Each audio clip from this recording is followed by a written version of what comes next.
What's happening? What's happening? What's happening?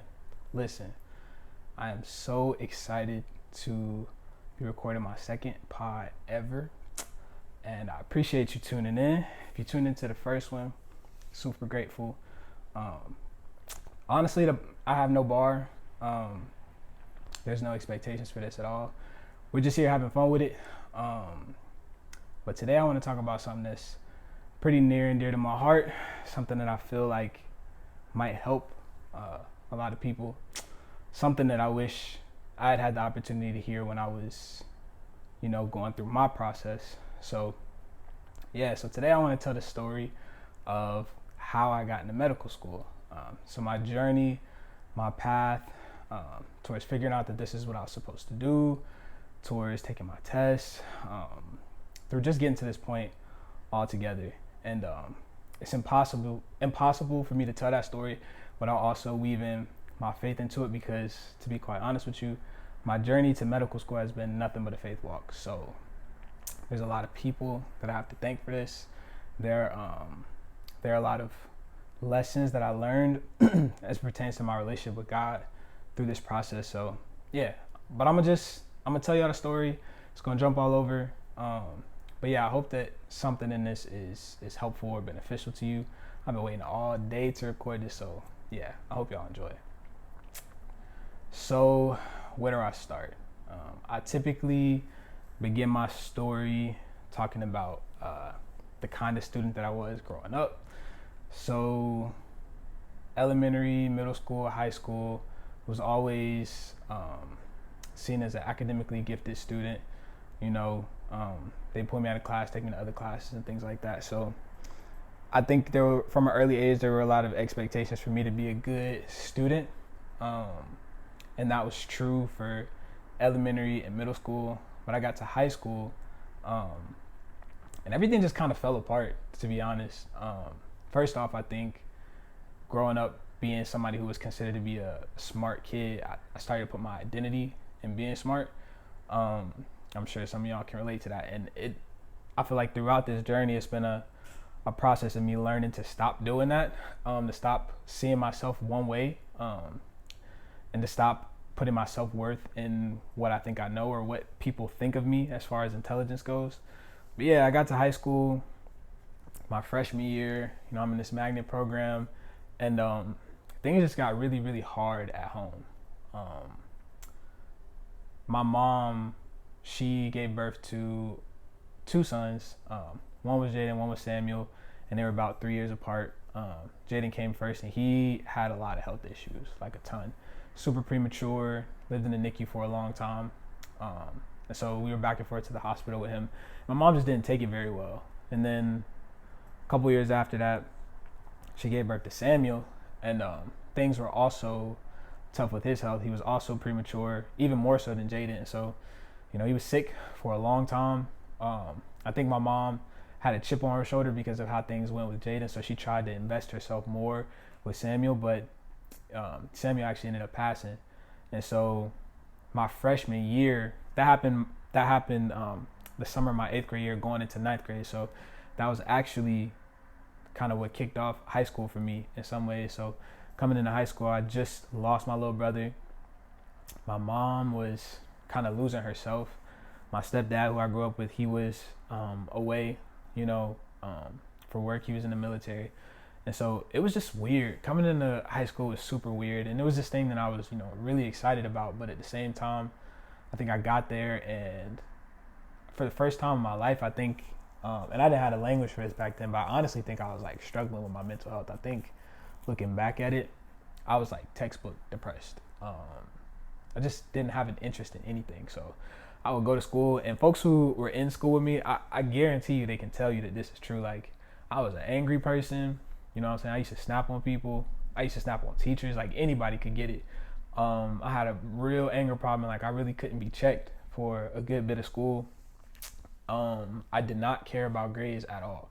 Like, it's kind of impressive how bad I failed everything. Like, I went to class every day, and I really didn't do any work at all. Nothing. I did not study. I did not do classwork. I did not do homework. There were projects. It'd be time for a presentation, and I promise you, I did not even do the presentation. I didn't even know that I was supposed to be presenting today. That's how bad it was. Like, I'm coming into school and they're like, oh, we got to test it. We got to test today? And I acted like I cared, but in reality, I really didn't. So, horrible student. Failed everything. Only thing that saved me from getting held back in ninth grade was that I had credits from middle school when I used to be smart. So, yeah, I failed everything my freshman year. I finished with like a 1.7 GPA. Sophomore year, things were more or less the same. My mom was spiraling even more. And I started to just kind of accept it. Like, they kicked me out. I got in a fight at the end of my freshman year. They put me up for expulsion. I beat the case. And so I got a chance to come back to school. But I really I think even more so than just the mental health, I think I lost touch with myself. I think losing my brother, seeing things go wrong with my mom, high school not panning out, you know what I'm saying? Like I said, I was angry all the time. I was losing a grip on who I was, on where I was going, on all those things. And I mean, at 15 years old, it's hard to say that you have all that stuff together. But I think before that point, I had been a kind of, I know I want to go to college. I know I want to do this. I know I want to do that. I know I want to, be governor. I had a whole bunch of dreams and aspirations, but sophomore year, I lost touch with all of them, honestly. And started smoking, started drinking, started fooling with girls heavy. That was my go-to. And yeah, it was just a matter of time before I think I got kicked out of that program, and I ended up just in classes that were so different from the ones that I was in. I was around students that I had never been around before, and like I said, I was just spiraling, and I had no interest in anything. And it wasn't until, I think there are two factors that year that kind of changed things for me. Number one, it was my high school teacher, my sophomore algebra teacher. Her name is Agnes Knox, and to this day, that's my godmama. Shout out godmama, I love you. She's been with me from then till now, honestly. So almost a decade of her really shepherding me through life, and being there at every turn. But she was the one who go upside my head and be like, come on, there's more for you than what you've been doing. But I was really at a crossroad, and I was really not only was I smoking and drinking, but I started that was the first time I ever stole something from somebody and robbed somebody. So I was really going down that path. It was, and I feel that was the space that a lot of folks in my school was in. It's at this age, if you ain't about to make it athletically, if things ain't going well for you academically, you kind of, there's really only one more route for you to go. Everybody was kind of trying to figure that out for themselves, and I was definitely, it was a coin toss. It really could have went either way. But the other thing that I think changed things for me was I sat down with my guidance counselor, and he showed me my GPA and my class rank. He said my GPA was a 1.7 or something like that. I kid y'all not, 1.7. And he was like, yeah. He said it so casually. This is what threw me. He was like, yeah, so you're not going to college, so let's go ahead and start looking at different options like military or work or whatever. And I was really sitting there shocked. I'm like, what you mean I'm not going to college? I didn't say this out loud, but in my head I'm like, not going to college? I didn't realize that all the things that I had been doing or not doing or whatever was actually about to change the course of my life. I'm my whole life growing up, I always said I'm going to go to college. I want to be a college student. And come to find out, I was really jeopardizing that opportunity. And it was that moment that I really woke up and I realized bro, I have to tighten up. So sophomore year passes, coming to my junior year, I start really just trying to be more productive, trying to be a productive human being. Because before I was just coming to school, I'd be high. I was not of any value to anybody. So started actually, putting some effort into try to get back into honors classes, started actually doing my homework, not taking zeros and stuff like that. If I fought outside of school. And I actually started playing football that year. I started working. And so for on the surface, all the things in my life are really on the up and up. My grades are bouncing back. My attitude's bouncing back. I'm really recovering from what I think was a really, really hard time. And it was that year that was summer coming into my junior year, things were really turning around. And also during that time, I started to connect with my faith. Like I fell into a different crowd of people, and shout out to Josiah, shout out to Ant, shout out to Krishan. Those are people that I met. Shout out to Jarius. Those are people that I met that were really talking a different kind of talk, and it started to change me for the better. But that was the summer that got into school. Probably about a month or so in, my mom passed. Like she had struggled with drugs for some years since Samuel passed, and she overdosed. And that, until I knocked the wind out of me, like it really made me rethink. Like that was another key pivotal moment that said like, okay, what direction am I gonna go in life? Because I feel like I could go either way right now. So she passed in September. October, November, December go by. Like my family is like little by little getting split up. My siblings getting sent to different places of the country to go live with my biological father, or my sister went to the military, and like by the time December came, I was by myself in Colombia. And that was crazy experience. And so high school just kept getting harder and harder and harder. But still, at that time, that was when my godmom really came into the picture. And I have two godmoms, actually. Shout out to Paige as well, my birthday twin. But if it wasn't for them, I wouldn't have made it, honestly. Like God placed them in my life at the perfect time. That was around the same time that I also got saved as well. And so I gained this community of the church. I gained this community of my two godmothers, and like everybody around me is like pouring faith into me. And this is the part of the story that I feel like is so crucial, it's so key, is that people were pouring into me faith. And I honestly, I didn't necessarily believe all of it, but people spoke it over me so much that I had no choice but to believe that they were telling me the truth. After a while, like people encouraged me so much, and they said that there was so much promise in me and that I had so much potential, that eventually I started to believe it. But yeah, junior year, mom passed, finished out that year good academically, went into my senior year, and now it's like a foot race because my GPA was trash for all of high school, for my freshman year. So slowly but surely, my GPA has been climbing, and like so I'm taking AP courses, I'm taking honors courses, doing everything trying to get my GPA up.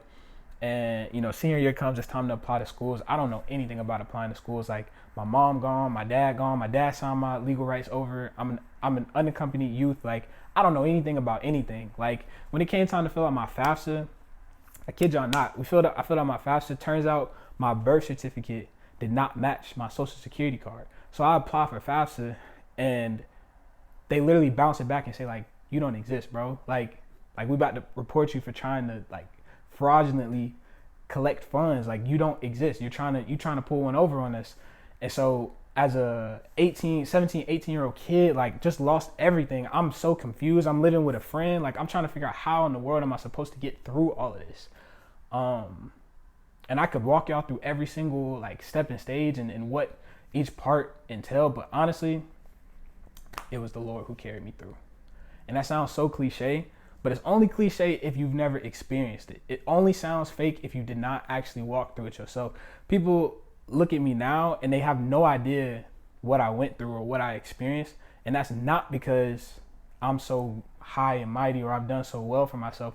It's literally because the power of Jesus Christ picked me up out of my situation and brought me to where I am now. Like the same, we just celebrated Resurrection Sunday, bro. The same resurrection power that was in Jesus and literally brought him out of the grave is the same resurrection power that was alive in me. When everything in my life turned into a dead situation, it was the resurrection power of Christ that brought me through. And that's what gave me hope every day. Like waking up and knowing, bro, my family's gone, my mom's gone, like none of this stuff is coming back. But also knowing, bro, Jesus sits on the throne. Like, and the God of the universe is looking out for me. He's taking care of me. He's promised to be my shepherd. He's promised to love me. He's promised to lead me. Those were the things that kept me motivated. Those were the things that said, all right, I can go a little bit further. Like there were times during that walk where I felt suicidal. There were times during that walk where I wanted to take my own life, where I wanted to literally go back to how I was living. I wanted to go full throttle in the wrong direction. but it was the power of God that literally like put bumpers around me. Like I couldn't even go past a certain point. I had good friends around me who, you know what I'm saying, like at 17, 18, you start talking about Jesus, and like you are really soloed out, singled out as being the only person who's on that. But you know, I had people around me who were also on that same path and who were willing to walk with me and like love on me and cared about me. So while everything was changing, like God was changing me is the long and short of it. So you know, I'm applying to college, and I had faith to believe. Like randomly one day in church, pastor was, you know, saying, you know, if you have something that you believe in God for, like stand up and say it. And I stood up, I said, I believe I'm going to be a student at USC, USC Columbia. And I believe that wholeheartedly. I don't even know what prompted me to say it, but I just felt deep in my spirit like this is what's going to happen. You know, a couple months go by. I was sharing a room with, you know, my god brother at the time because I moved in with them. I needed somewhere to stay. I think I was sleeping on the couch at the time too. So I come in and like on the couch, there are a couple envelopes. Like I got accepted to 2 schools, and then to USC Columbia, I got accepted into a bridge program called Gamecock Gateway, which would have meant that I would have done my first year as a student at Midlands Tech, a nearby technical college, and then I would have, once I finished my first year, I transferred to USC immediately as a full student. And I'm sitting there and I'm reading it, and I'm gonna be honest with you, there was no part of me that was mad at all. I was like, cool. Like I knew I was a iffy student. I believed that God said that I was gonna go to USC, so I'm going to USC. I might have to go the long way. I might have to go a different route, but I'm gonna go do this little program. I'm gonna get straight A's, and I'm gonna come in. I'm gonna be a student. And that was the mentality that I had. Like I wasn't tripping off of not getting exactly what I wanted the way that I wanted it. And so I was fully prepared to go into that program. I probably got the news that I was doing that in maybe March. It had to be around like May, June. I get a random call one day, and it's USC admissions, and they're like, "Is this Mr. Chapman?" I said, "Yeah, this is he speaking." And they tell me like, "We reevaluated your application. We decided we want to accept you as a full student for this upcoming school year." When I tell y'all, I was flabbergasted is the only word I can use to describe it. I was so confused because I'm just thinking to myself, why? For what? Why did you go back and reevaluate my application? Like, who told you to do that? But even still, that confirmed for me that is one of the many things in this journey that I can go back to in my faith and remember, bro, God told me I was going to be a full student at USC Columbia. I knew I was not qualified to be a full student at USC Columbia. I did not even get in as a full student at USC Columbia. And yet he still caused that door to be open before me because that was what his will was for my life. And so I hope that encourages you, that if God has spoken something to you in regards to school or in regards to career or in regards to relationship or in regards to health, whatever the case may be, if he has spoken something to you and whatever you're in right now does not match exactly with what he said, do not trip. Like, don't trip and just keep walking, because if God said that something is going to come to pass, guess what? It's coming to pass. Like, one way or another, I promise you, as God is my witness, he has a way to accomplish it that you're not going to understand, that nobody else will understand, and nobody else can take credit for. And so, you know, I get accepted as a full student, and so I come in to USC Columbia and I'm locked in. When I tell you I didn't do nothing except go to class, go to the gym, go to church. I was going home every weekend. Like, my head was in a book every day. And because I came into school knowing, you know, I've been around medicine, you know, I see my brothers in the hospital. I saw what health and those problems did to my family. When it came time to think about a major, when it came time to think about a career, the only thing that came to mind is I know I need to be a doctor. Like, and that's kind of a sentiment in my story, is that God was always very clear with me about what I should do and what I shouldn't do. So I don't know if that's the case for everybody, but God always gave me very clear directions on where I was supposed to be going. But I always asked as well. So I encourage you, if you need direction in your life, you need to know, you need wisdom or clarity on what you're supposed to be doing or who you're supposed to be becoming, I would seriously sit down and ask God to guide and ordain your steps. But he always gave me the heads up on like what I should be doing. And so when it came time to choose a major and things like that, I knew I was supposed to go into medicine. And so I came in and the first thing I did when I got to my dorm room was I looked up what is the best medical school in the nation, and it said Harvard, like Johns Hopkins, and some other school. I wrote those three down, and I said I'm gonna act like I'm gonna hold myself to a Harvard standard the whole time that I'm here in undergrad. Like the whole time I'm here, I'm gonna aim for Harvard, and that's just that. Like the whole time that I was there, I carried the mentality that I'm going to Harvard Medical School. That's where I'm going. And boy, was I wrong. Boy, was I wrong. You know, it came time to study for the MCAT, my junior year of college. This is 2020. I have plans during that summer. You know, throughout all of college, I had to work at least one job the whole time. Most of the time, I was working two jobs because I did not have any financial support from my family whatsoever. And so I was paying for school and also paying for life outside of school. And so I kept jobs on campus to make sure that I had somewhere to stay and things like that. Like, because there was no, oh, I'm gonna go back to the house during summer break or during Christmas break. There was none of that. I lived on campus. That was my house. So, you know, that summer, I planned to not work and I planned to just study for the MCAT. And it was in March of 2020 that the world changed. We all got wrecked by the panorama. I mean, the pandemic. Like, it literally changed everything. I had this plan, I had everything laid out perfectly, and then everything got shut down. And I could no longer live on campus because campus was shut down. So I had to find somewhere to stay. I had an older grandmother who lived in Casey, and so, you know, couple of my siblings had ended up moving closer. But this time, like, our family is so estranged. There's so much tension between us. We haven't interacted with each other in like 5 years. You know, since our mom passed, like, we have been split up. So this was super weird, like getting in a situation where we were having to live with each other. But, you know, I needed somewhere to stay. So I asked my grandmother, and she allowed me to come and live with them. And that summer was hard. That house was probably like it's a 3-bed, and there was like 7 of us living in it. 7. And I was sleeping on an air mattress in the living room. And I was trying to study for the MCAT.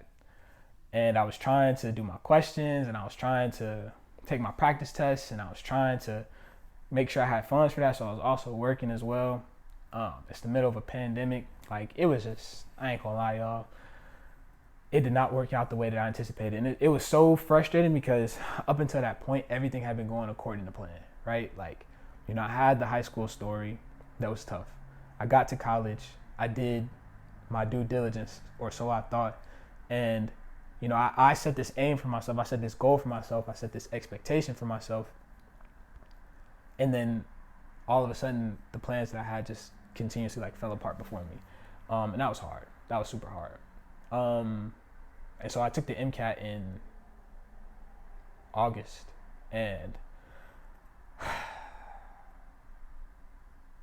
I got my score back. And in the meantime, like, August is late, obviously. For those of you who are also doing the med school thing, you know that August is late as far as applying for the cycle. So I had already submitted my general application. It had already been approved. It had been processed, and I was just waiting for my MCAT score to come through. Well, actually, my application was still being processed. Just waiting for my MCAT score to come through. Because I took it in August of 2020, that was an abbreviated exam. It had an abbreviated scoring period, and so I got it back in 2 weeks. I opened my score, and I did not like what I saw. It did not look like Harvard. It didn't look like nothing, for real. And that was so hard. Like, that was so challenging because I think for the first time in a minute, it made me remember that, like, I didn't have it all. Like, in high school, I understood that I was kind of like an underdog. In college, I felt like I had a fresh start. I felt like I was on the same playing field as everybody else. And I feel like I should have been able to excel.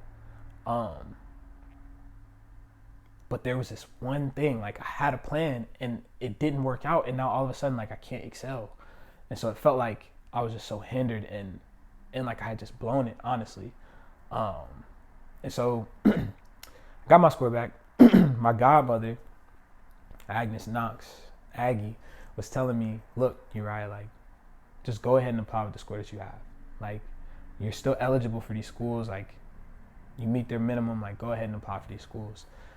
And all I can think in my head is like, but I want to go to Harvard. Like, I don't really know where that came from. I think over the years, I kind of gotten away from like, okay, what is God's plan for my life, and instead had a plan for my life. I felt like I went through all these things. My story's not gonna be complete until I become an Ivy League student and I am him. And people look at me and they say he made it. Like, he is the rags to riches story, and that's what I felt like I needed in order to be validated.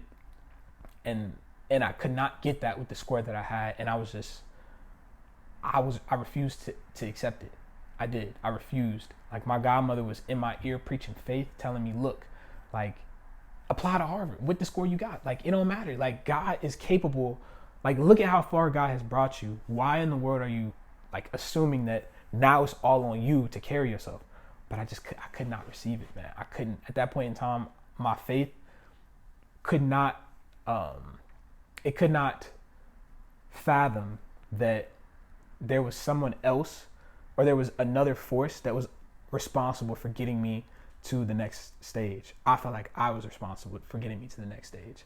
I had forgotten about how God carried me into college to begin with, and I felt like it was on me to get myself to medical school. And so I did something drastic. Y'all. I got my score back. I opened it up. I feel like I talked to my godmom for a little bit. And one thing about me, I'm a very decisive person. Like, I don't know why I'm like that. I deal with anxiety. People get anxious and get like, oh, I don't know what to do. Me, I pick something and I go. Like, that's just me. And that's just as much, it's just as big a problem as like being super indecisive. Like, being very decisive is not, because I don't always consider all of the different factors that I need to, and I don't always consider God when I make certain decisions. I just go. And then I ask for forgiveness later on. But I decided to pull my application. I typed in, what do people do during a gap year? One of the first things that came up was EMS. I said, I'm going to do EMS. I jumped over to Millis Tech website, signed up for an EMS class. I said, I'm going to study for the MCAT. So I looked up MCAT prep courses, signed up for an MCAT prep course. This is like $3,000. The EMT class is like $1,000. Mind you, I'm a student, and my rent and stuff like that is being paid off of refund checks. So I basically spent my whole refund check on med school related things. And so I'm like, I should probably get a job too, and if I want to be able to continue to pay rent for the next however long. And so I also went on Indeed and like looked up a job and immediately applied for a transport position at the hospital. All of this happens within like 24 hours. And so I start the MCAT prep course. I start taking EMT school on the weekend, and I start working at the hospital full time. So at this point, I'm doing school asynchronous, and I start to feel like my head is going to explode. I'm trying to do everything all at once.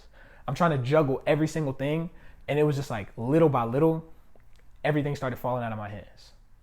Like, every single thing that I was holding started to fall out of my hands. And again, I feel like my plan that I had created started to fall apart.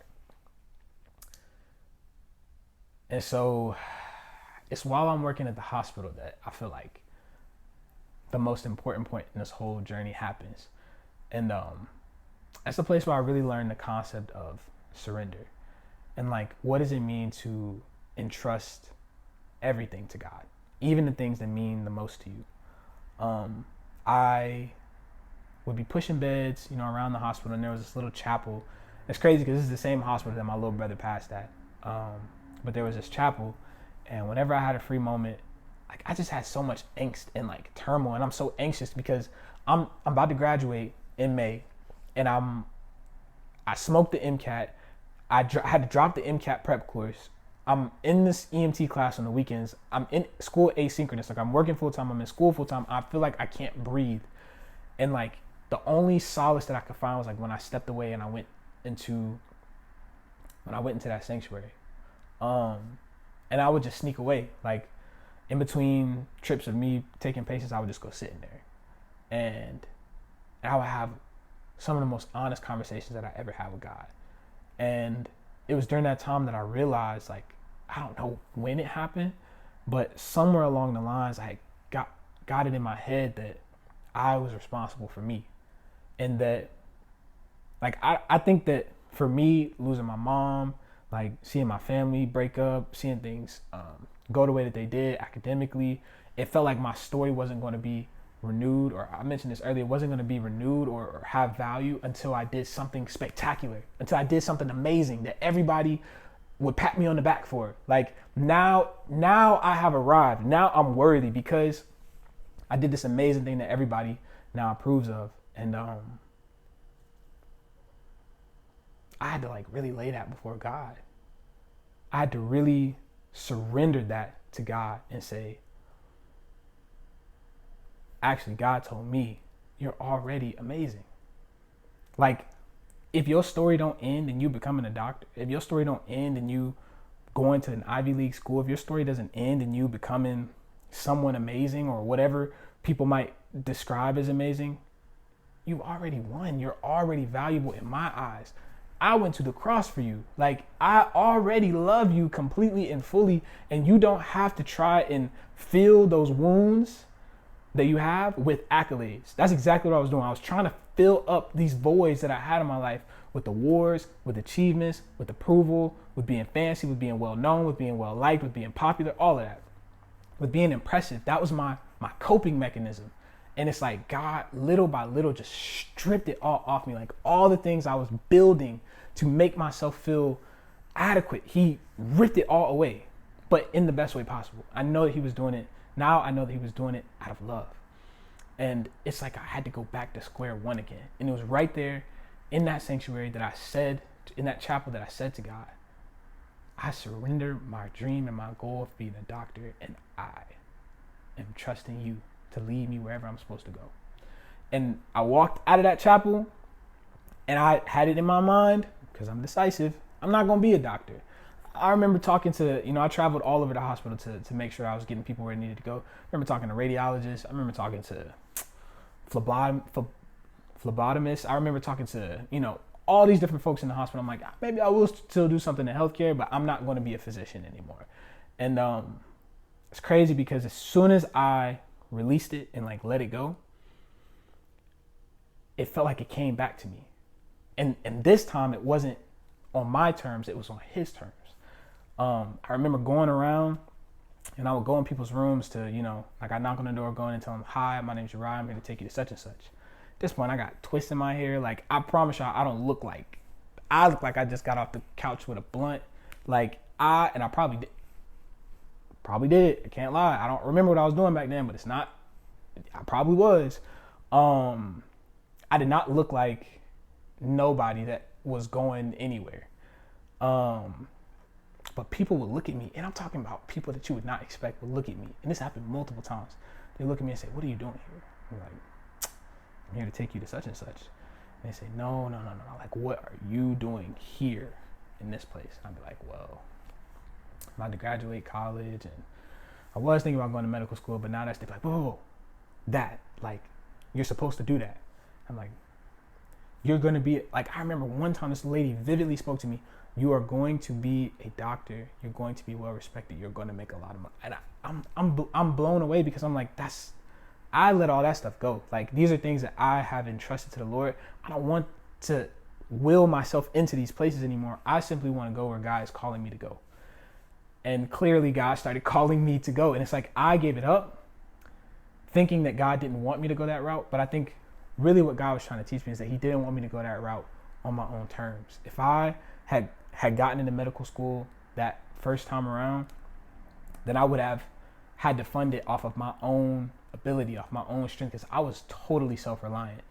But God brought me to a place of dependence on him where I now had trust and faith that he was going to be the one that was going to carry me through.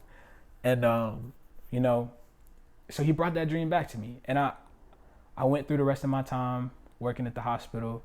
I finished my EMT course. I graduated from school that coming May. I started working as an EMT basic for Lexington, South Carolina, or Lexington County, and started the process of applying to school again.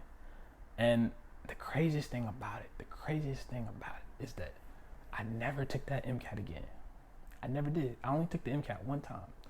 I applied to medical school that next cycle with the same exact score, same exact everything. The only thing that was different was I worked as an EMT for a couple months. Maybe that made a difference. I don't know. I highly doubt it.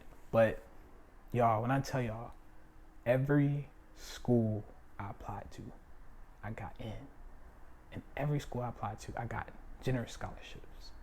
And you can call it affirmative action. You can call it whatever you want to, whatever you feel like you have to justify it in your head as.